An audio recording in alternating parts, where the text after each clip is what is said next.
Chapter 3. Why do we need a parliament? We proudly say that India is the largest democratic country in the world, has the highest number of parliamentarians. The total number of members in Lok Sabha is 545. In this chapter, we would like to analyze what is the need to have a parliament, how does the parliament function, how are the members of the parliament elected, and what is the role of the people in electing the members of the parliament. These are the key factors what we are going to discuss in this chapter. Why should people decide? We all know India has set up its parliamentary structure after India became independent in the year 1947. On 15th of August 1947, India attained its independence from the strong colonial rule of the Britishers. When they were formulating the rules and regulations, they always tried to do favor for themselves or for the country, the colonial master country, not for the Indians.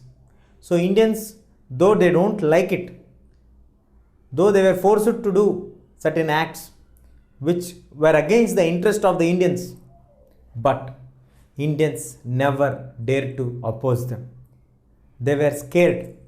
They are afraid of the British rule.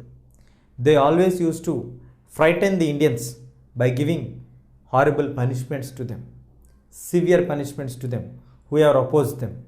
Sometimes they used to kill the people those who opposed them openly, so that then nobody else would dare. Like this, the British rule has created fear among the Indians.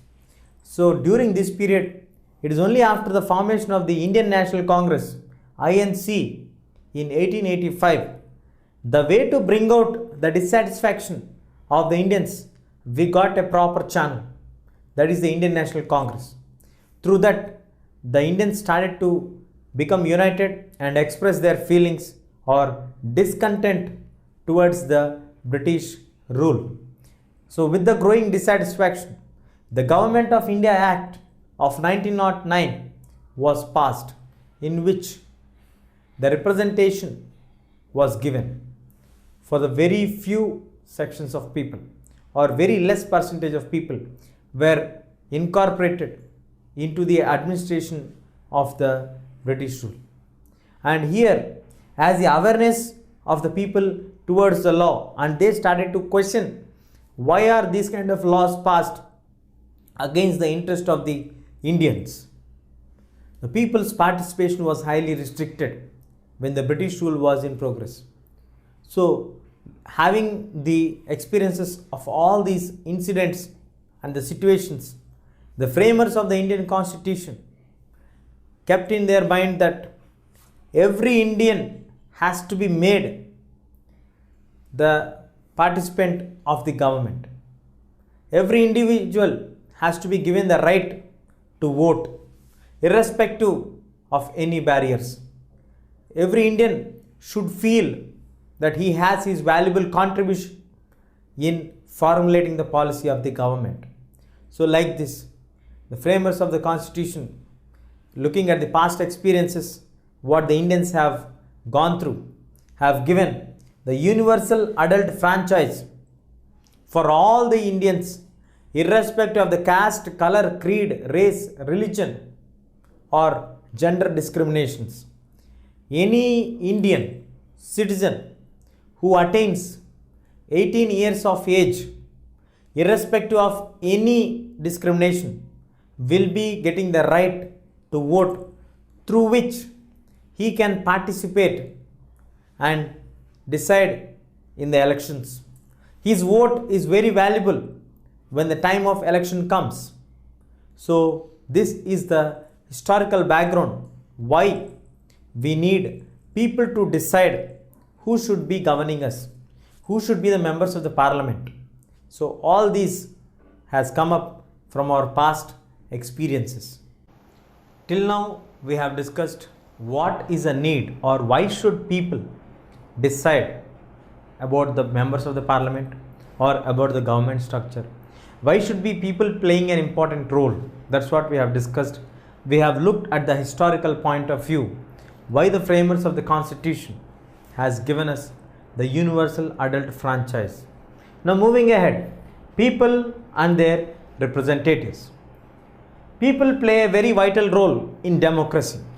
Democracy is for the people, by the people, of the people, as rightly mentioned by Abraham Lincoln. Till now we have seen and discussed what is a need for us in our country to give the concept of universal adult franchise. We have looked at the history of India, where many of the Indians have suffered under the British colonial rule, when there is no equality, no scope for the people to participate in the decision making of the government against the same people who are supposed to follow the rules and regulations which are dictated by the government, which were done against the interest of the people. So looking at all these consequences, the framers of the constitution guaranteed to all the people the right to vote, which we call as universal adult franchise. Now moving ahead, people and their representatives. In democracy, democracy is the best form of government of the 21st century. This we can see when many number of countries, like more than 50 countries, turn to be a democratic country from a non-democratic countries. So this ultimately reveals the secret that of the present century, the best form of government is democracy. Abraham Lincoln rightly described about democracy that it is of the people, by the people, for the people. Democracy is given of the people to serve of the people. It is elected by the people. It serves for the people. It works to fulfill the needs of the people. Like this, democracy ultimately revolves around the circle of people. So without the consent or without the participation of the people, democracy cannot be fruitful. That's what in democracy we need, first of all, the consent of the people. The consent of the people is a prime most important factor in democracy. Every individual's consent is required to run a successful democratic country or a successful democratic form of government. How do they express people? Basing on the desires, approval and participation of the people, we get to know the consents of the people. Once, if any interest or large section of people decide to have this kind of system should be in place, this kind of rule should be in place, that is a desire. When an approval was made by the members of the parliamentarian, and if it is getting approved, here we get the approval. And when it comes to the participation, people participate in forming of the government by participating in the elections. So how we run the democratic government is, the first you secure the support of the people. Once you get the secured support of the people, then you can strongly run the government. You can form the government. You can execute, you can implement, you can frame the laws. Without the support of the people, you cannot be there even for one day.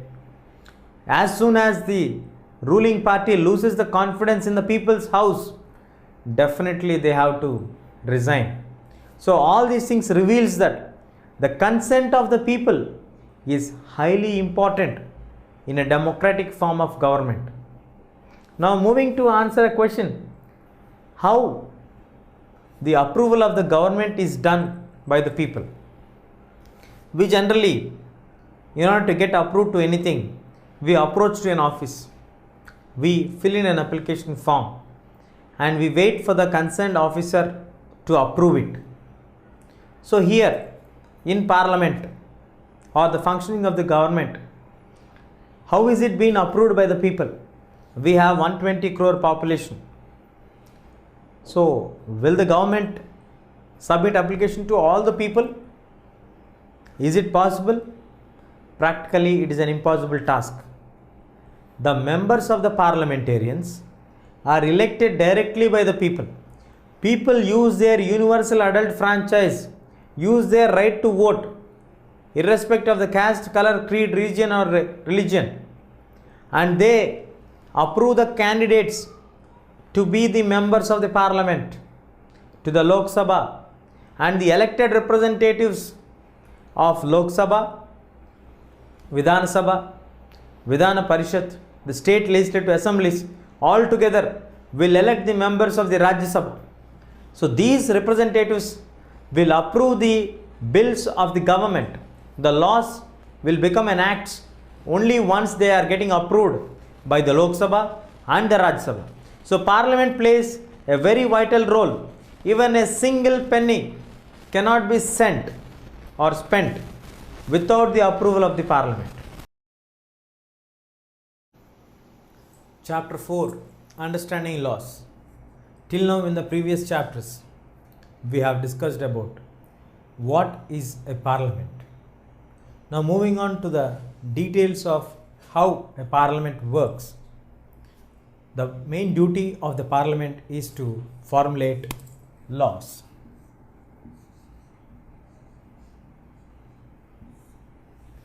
So the responsibility of formulating the laws is entrusted to the parliament, which we have discussed in the previous chapter.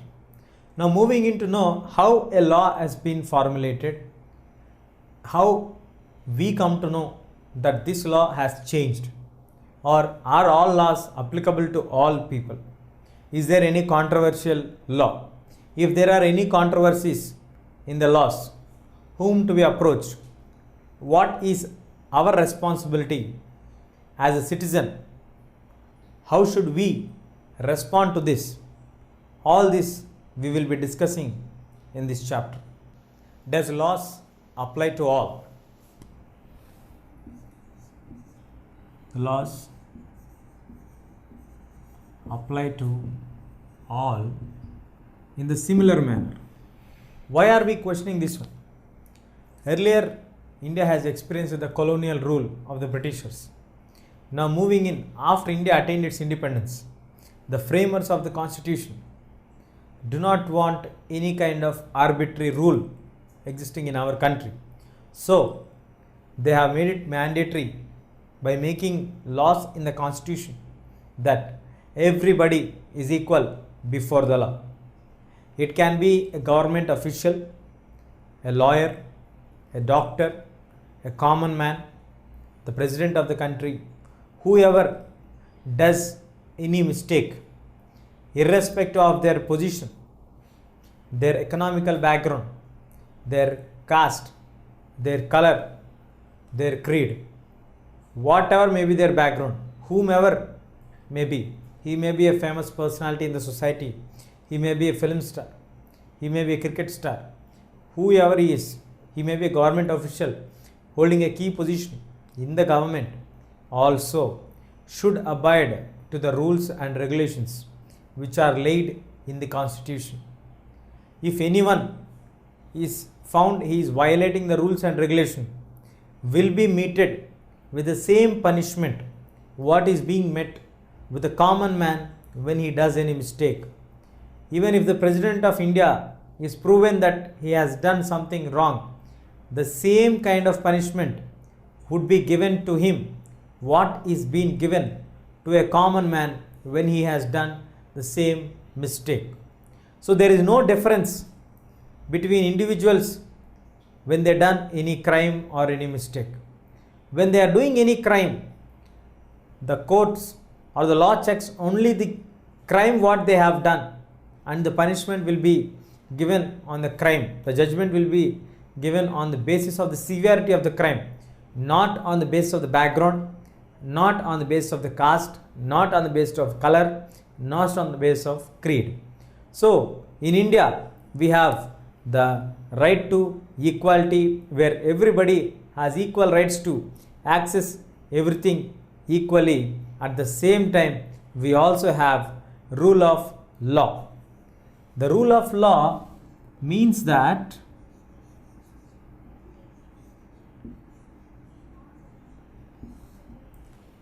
The rule of law states clearly that any individual, he may be anyone, whoever does any crime, he is eligible for the same punishment which is prescribed in the Constitution.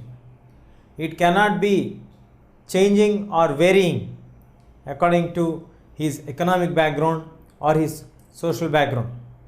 There are different examples for this. If any individual does crime, he should be punished under the same laws of the Constitution which are meted if such kind of crimes are done by people.